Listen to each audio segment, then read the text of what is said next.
welcome to Grown Ass Women TV. We are celebrating an entire year of hashtag GAW TV. Give ourselves a round of applause, why don't we? We did it! We did it! Can you guys believe it? An entire year of GAW TV. We started this on May 20th, 2020, and here we are. Back again. So nuts. This is nuts, you guys. A year already passed. It's been so fun, though. Yeah. I know. That's when you know you're having a good time, right? When you're spending it with your closest friends. Yes, when time flies by. Now, we'd love to hear from you guys here on YouTube. So before we get started, do us a favor and like this video. Definitely make sure that you are subscribed to our channel and tell a friend to subscribe. We're trying to get to that hashtag 10K in May. Oh, yeah. That's right, baby. And we will hope that you will click the bell icon to enable notifications so you don't miss any future episodes. That'll work. This is a different well, I don't, my bell's over there. I told you I switched locations. Hold on, I got mine. I got mine. Perfect. Perfect. And while you're here on YouTube, do us a favor and please comment below with what's been your favorite episode, your favorite GAW amazing moment here on the show, your favorite guest. We'd love to hear your feedback. And of course, we also want to say a huge thank you to those that are supporting our Patreon, which is patreon.com/GawTV. We are always changing up and evolving our perks, our rewards to all of our fabulous patrons in different tiers. And we've been rolling out something that we think is probably the best part of GAW in a way. It's one thing to be here in the YouTube chat room, and we are here every single Wednesday at 5 p.m. Eastern. If you're watching this on replay, we're there in the live chat room, hanging out with everybody and typing. But we've upped the ante, and now we have what we call a Zoom after party. So it's just like this, but we can see all of you guys in real time in the chat room.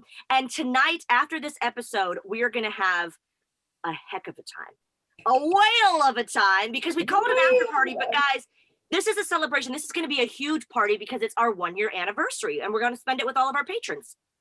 Oh, so exciting. It's so much fun. And you know, it's been incredible to do those after parties, but we've really upgraded and changed so many things in our Patreon. Like we've changed the tiers up. So there's really fun stuff for everyone, but also our awesome gorgeous members.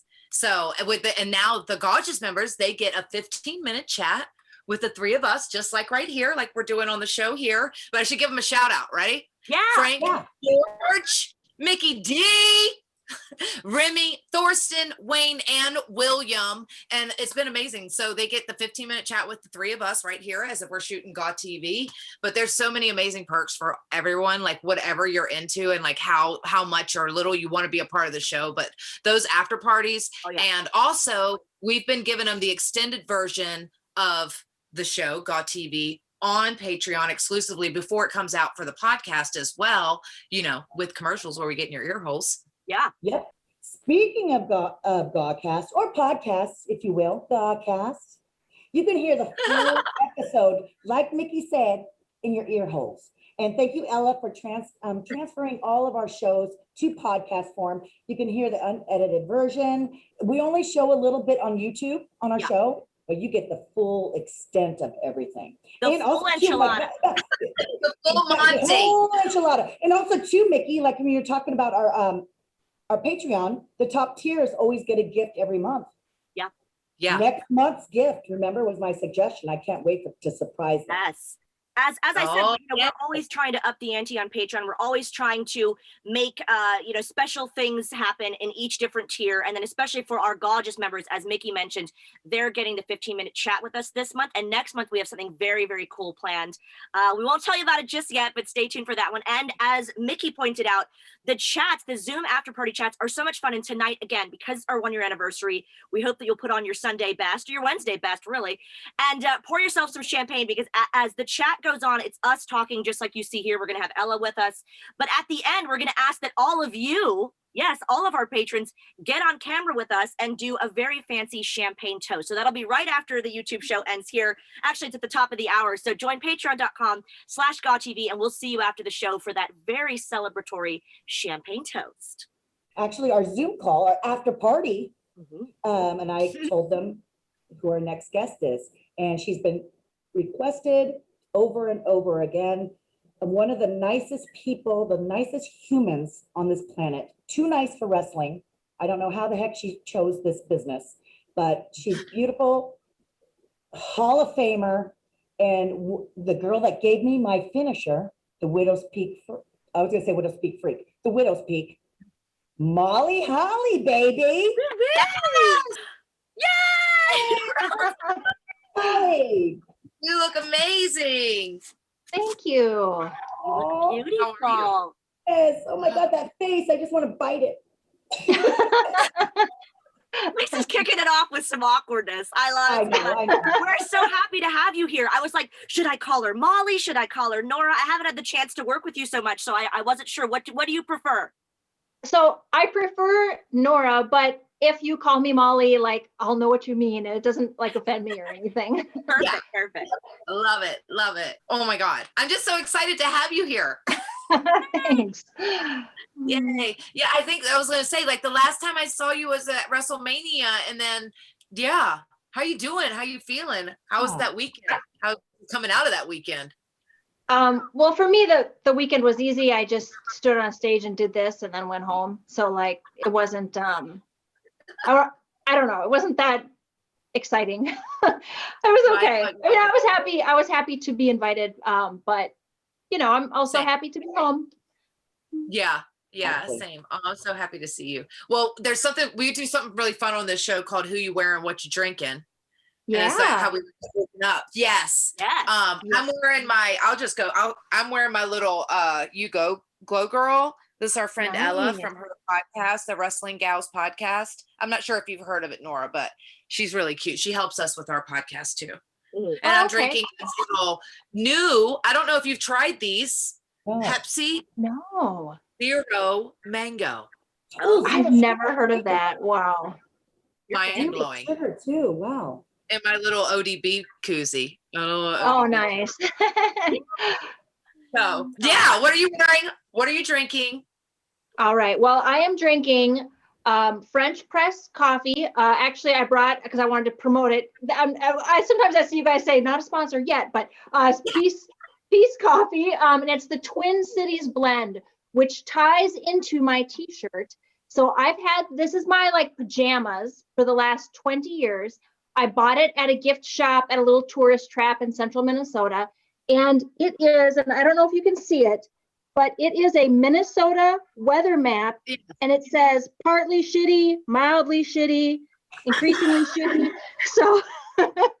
So it's just giving, honor to the Twin Cities and to my home state and the terrible weather that we have. Yeah. Oh, but the great love coffee. Yes, but Twin Cities, yeah, great coffee, the weather not so good. Right. We love it when the outfit has a story. Lisa, you other than being really hot and bothered, you got to talk about that I'm amazing sweating. I'm outfit. sweating. I'm like, we need to get this show rolling. I go, I have my fan on me right now, but I don't have a lot of pajamas because I said we always do pajamas. So I had to recycle it, Nora. But it's hot. I live in California. Why am I wearing something onesie? So I just recycled my onesie here. And, Oh, I love it. yes. Cute. Okay. But you have your glasses to match. I Your know. glasses just I ended right know. in. You're like a beeline. Is that a cool dinky dink? I don't think so. Yeah. But I'm also drinking French press coffee as well. And we are like Death Wish coffee, which has a warning label, Nora, that says has 3 times the amount of caffeine. Like I need caffeine, right? Like I need caffeine. I know. But I'm getting older. I just turned 50. I need more caffeine. More. In my Darth Vader. Nice. I like that mug. That's nice. Adorable. At a thrift shop. You know how you guys know I love a good Goodwill and thrift shop. Mhm. I love a good Yeah. truck stop kind. Me too. Yeah. Loves truck stop. Well, I can use that Darth Vader mug. Wow. What are you Okay. wearing? I see your Darth Vader and I raise you the official Grown Ass Women TV mug. Ooh. Available now. Check the YouTube description. We're going to be giving one of these away soon, so you want to stay tuned to our show. But I love this mug. You won't believe it. It's actually water. I know that sounds crazy. I have emergency whiskey over here, but I won't drink that. I was having a Red Bull, now I've switched to water. But I love that Nora's outfit has a story, and mine has a story and a photo that I will put up here. So this is actually, like Lisa, I was running out of kimonos and pajamas and stuff like that because we have had this show now for one year. And, we mostly do a slumber party theme. I love my kimonos. So I had to borrow my husband's. He actually bought this in Epcot, Japan, took a photo of himself in front of a pagoda and told everyone on Facebook he was in Japan, but he wasn't. And everyone believed him and he got away with it. Yeah. The picture was really real, actually. But that's funny, that's your husband's. Yeah. We share. And he wore this damn thing all around Epcot. And what could they say to him? Like, sir, you can't wear a kimono in the middle of the day. He just walked around Epcot like that because he's zany. Why not? I wanted to ask you about Mile in My Shoes .mn. We've got the YouTube description where you guys can figure out more about this charity. But can you tell us about that, Nora? Yeah, so it's an organization that goes to homeless shelters and re-entry facilities for people coming out of incarceration. They have a team of volunteers that show up and run with the residents of those facilities on a regular basis and get to know them, and kind of like life mentors, with the purpose of also improving their health, giving them a habit that they can see their own progress in, get excited about.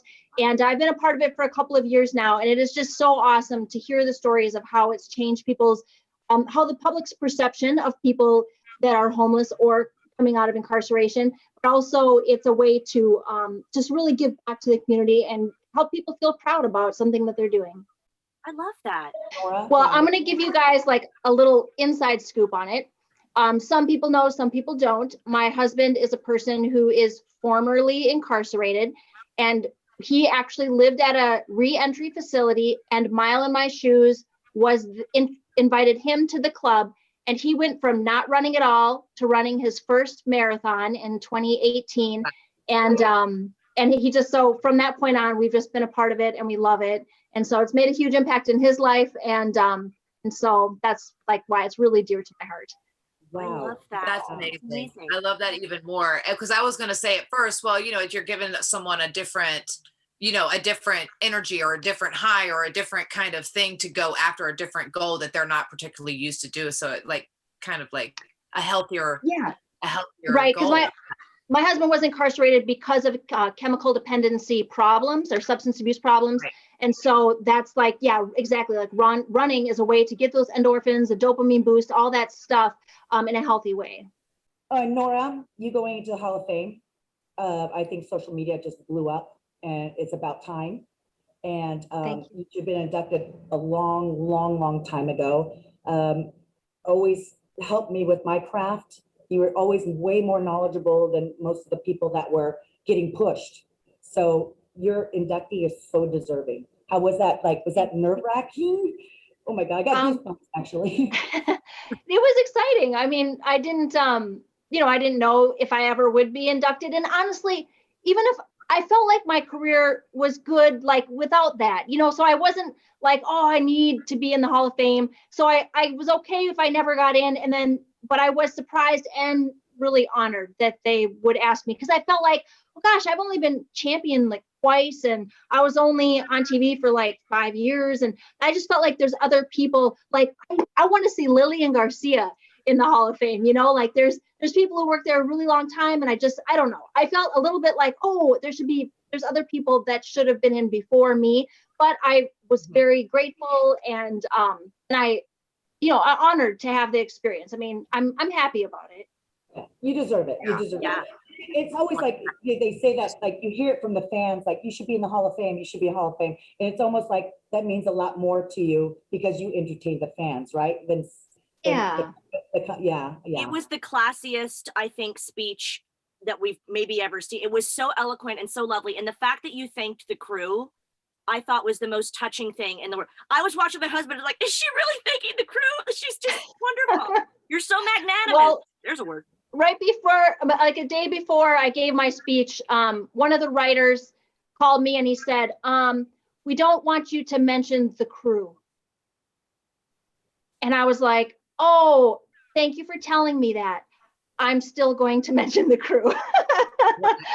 So it was important to me. And so, I just thought about, I recently talked with one of the crew members, and he mentioned, Lisa Marie and a few of the other girls, how nice we all were backstage. And he said that, there'd been seasons throughout his career at the WWE where the talent would treat the crew like furniture. And I was like, oh, that really stinks that not everyone who is a talent backstage even knows how much they can receive from the crew members. Sometimes you just need a grounding and like talk about something else, like someone's new pug or someone's, like there's like, I don't know. I just feel like the crew is there as in the same weird world, and they know the jargon and they know the job, but they're not as like poisoned by all of the believing your own fame type of thing that we can all get sucked into. And so I've always relied on the crew to help keep me like, okay, what's the real perspective here? Like, am I getting drifted off into fantasy land, or, I need a little reality in my life. Right. The same, Nora. Like, I love the crew so much. There's people backstage that have worked backstage for so long, and they really provide a lot of the magic, which brings the show to life in the first place. And it's like really cool to get their perspective.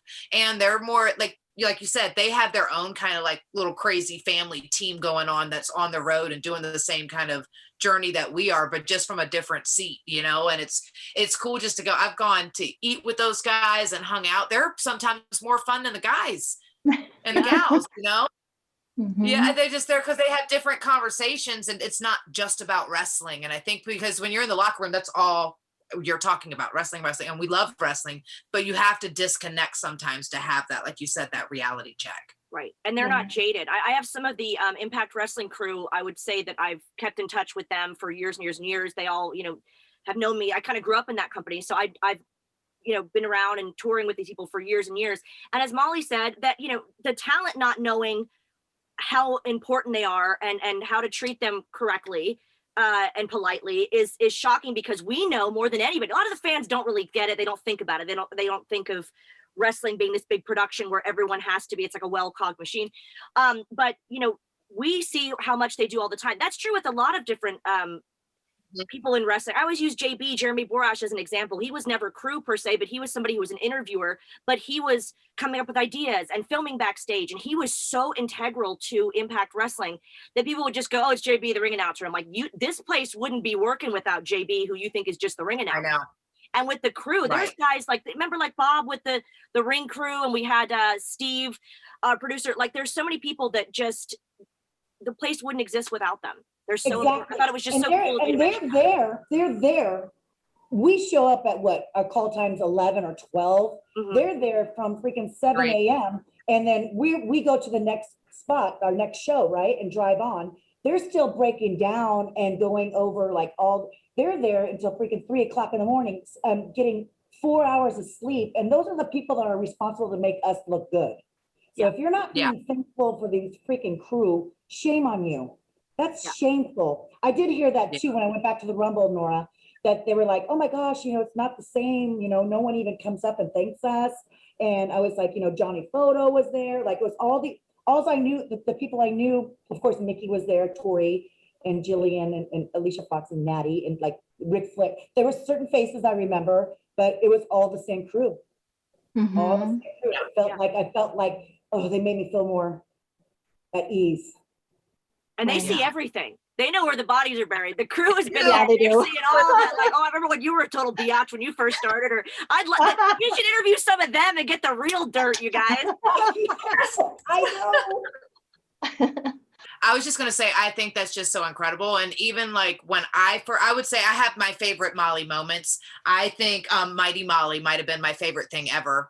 That whole thing. I mean, we can talk about that forever. Fan Mickey says that, but also just coming up to the road and trying to get a job there, and then finally getting a job there, and then being in OVW and coming up and walking on eggshells. Like, you always made every person there feel so comfortable, and I was so blessed. And I always wanted to work with you, and I never got a chance to. But even after you left and I finally got a chance to come up on the road, I always made it a point to try to work with those girls too, because I was that girl. And so I tried to work with a lot of those girls, and now they don't do that anymore. Like, that was one of my favorite things. Like, I would get ready early and try to get to the ring so I could work with the new talent that's coming up, or if they're coming up, because I was like, oh, like you said, you want them to be good, or to help anybody that was out there. And, Fit would be out there. It was just amazing. And at least they weren't doing that anymore. And I was just like, oh, that kind of sucks. Like that was one of my favorite parts. And Regal would be out there doing his stretches, you know? Yeah. Yep. I had to laugh because you mentioned something about being ready early, and I had to point at Lisa because we've had so many funny conversations about like, okay, so we get there at like 11:45, Lisa's got her gear on. All right, we ready to do this? It's like, well, Lisa, the show starts at 8 p.m. So I want to go over a match. I want to make sure it's like flawless and like, what's the freaking cutoff spot? I want a freaking devastating cutoff spot. I didn't want to worry about Jan pulling me to makeup and going, we need to use your makeup now. And I'm like, no, we still have a match to go, you know, like we wanted a match. My concern, I didn't care about my looks. I was a heel. I didn't mind the look, not as pretty as the baby face. Do you know what I mean?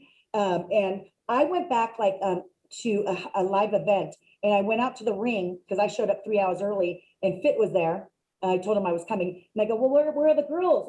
Are they going to be grappling in the ring? Like, are you guys going? And exactly what you said, Mickey, they don't do that anymore. And he goes, oh, Lisa, it's changed. And I'm like, oh my gosh, we were all so willing to learn and going like, oh, Arn's out there, Ricky Steamboat's out, Fit Finley, you're learning from the freaking best, Dave Taylor, Dean Malenko, like, you're just like, you have all those incredible minds to pick their brain, and you're not going to take advantage of that and learn your craft. You're not going to learn everything. You're not going to be the smartest wrestler ever. You're always willing to learn. We're always going to feel green a little. I always felt green, always. But right, it's just like I miss that generation, the bonding beforehand, and us joking around, like, you know, it's just so fun. Yeah. I do miss the catering. Free food. I'm just having people cook for me basically, do my own and doing my makeup. And that sounds so rude, but like sometimes I'm doing my makeup and I think I used to have this done for me every day for like 9 years. That was awesome. That was awesome. Yeah. I'm terrible at it. I try, but I'm terrible at it. Makeup, I do like that little bit of pampered, but I was always the opposite, Lisa. I would go do all my workout, get my match together. I was a last minute get together. They hated I know. me. I know. I remember. She's like, oh, big eat with Jan. Oh my God. You know what I want to talk about, because I'm an animal lover, is your new yes. little RuPaul.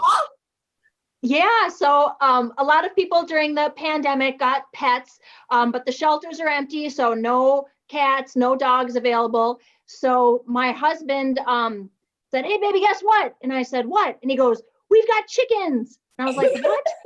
So we did not have a coop. We did not, nothing. He just brought home in a cardboard box chickens.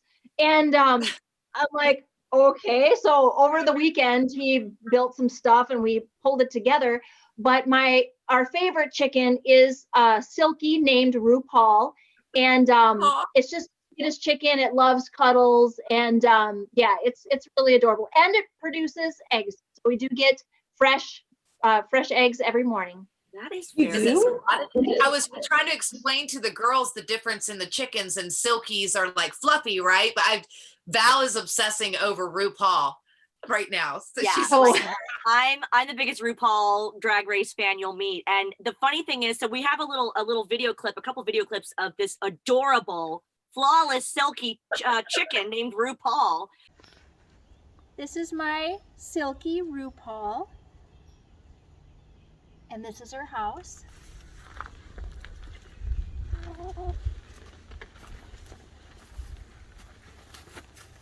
He does religious studies in the afternoons.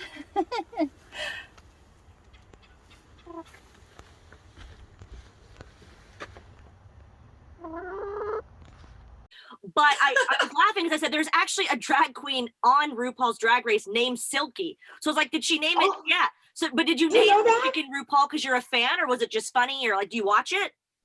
So, I don't watch RuPaul's show, but I do know who RuPaul is, and I am.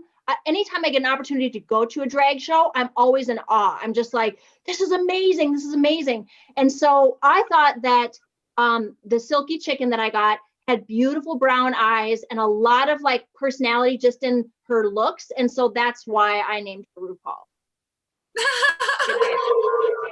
I was telling the girls, it looks like a Pomeranian chicken. Looks like a Pomeranian. Yeah, it has it's like a cat hair type of feel to it. The worst though is when it's raining, she still likes to be outside and she looks like a wet cat when she gets wet. It looks so bad. So I'm just like, oh, what are you doing? One time my husband's like, should we like blow dryer? Like, fluff her back up. I was like, it'll be fine. Fluff her up. Yeah. Well, here's a weird question. I'm such a city girl. Like, if there's different, people are going to start laughing in the chat. Okay. If there's different types of chickens, do the different types of eggs taste different? So the eggs taste the same, but the shells will be different colors depending on what breed of chicken.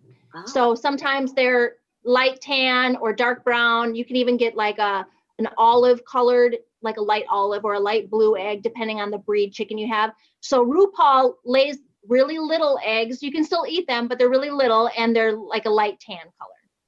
RuPaul lays eggs.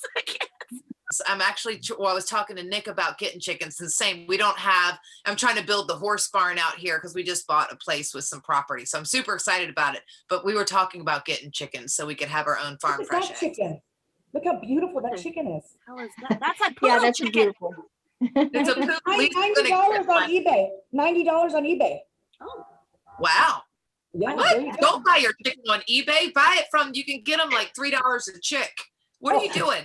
$3 a check. You gotta haggle. Yeah, I think RuPaul was like $7. Really? Yeah. RuPaul's cheap. Hey, okay, I'm gonna go off subject a little bit because I forgot one of my other favorite stories about Nora. Ooh. It dawned on me about social media. I remember texting her and saying, oh my gosh, I don't think we called each other by our real names, but I was like, oh my gosh, Molly, I just saw this amazing article on the internet. I didn't realize what you have done and what you've gone through. And oh my gosh, I'm just so honored to share the ring with you. It's on this certain website.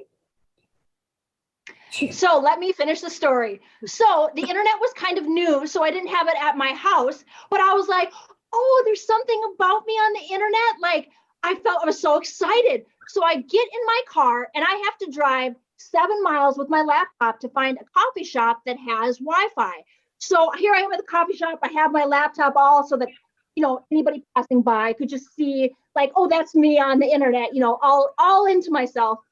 I type in the website and it is a photograph of 3 75-year-old men naked engaging in sexual activity. What? I could not believe it that I went through all that work to get ribbed by Victoria. Oh. She texted me, I can't believe I fell for that. Got me even. Oh my God. I was Lisa. Oh God, I forgot that when Yo. we met social media, that's what came up to my mind. I go, oh my God, I can't believe I ribbed Nora that Yeah, bad. scarred me for life. She's there at the cafe, all her coffee ready, and oh, bless her heart. Are we really ending this interview on that note? Thanks a lot, Lisa. Big River. Big River. You are a river. I am. River from way back. Well, Nora, thank you so much. We're going to do a cheers. We want to say thank you for being here. This is so much fun. Thank you for sharing with us, and you're welcome back anytime you'd like to join us. Yes. Thank you. Congratulations. We love you so much. Thank Yeah. you. Oh my God, she was so amazing. Oh, I love her so much. And it was just nice to get to know her a little bit more. And Lisa, thank you so much for setting that up. Like y'all's stories even were just the best. I love it. I can't believe she was only in it for 5 years. I'll be honest. Yeah. Isn't that crazy? But that shows you how much of an impact she had on even me. That's 5 years seems crazy. Yeah, she's fabulous. She was so nice, and I always knew she was nice, but she was so giving with her answers. I thought that was lovely that she shared so much with us today. So we hope you guys enjoyed the episode. But now we're gonna bust out the good stuff because that sounded sexual. I didn't mean it like that. I meant champagne. Everyone, calm down. That's the only thing we're gonna be busting out on Patreon. But on patreon.com/GAW TV, that's where we're heading after the show. So at 6 p.m. Eastern, top of the hour, as Mickey likes to say, we're going to be joining all of our patrons. Everyone's welcome, all the tiers. We're going to be live with you guys on Zoom for the 1-year anniversary after party. And you're all going to be on camera with us at the end to do a very special champagne toast. So we'll see you there on Patreon in just a little bit. But whoa. Don't leave, you guys, in the live chat. Don't forget to click that subscribe and the likey button. And tell your friends about our show. We want to hit 10K. Make it happen, Captain. 10K in May, baby. That's a hashtag. Cheers to that. Yay. Cheers. See you on Patreon, guys. This is the word of GAW, y'all.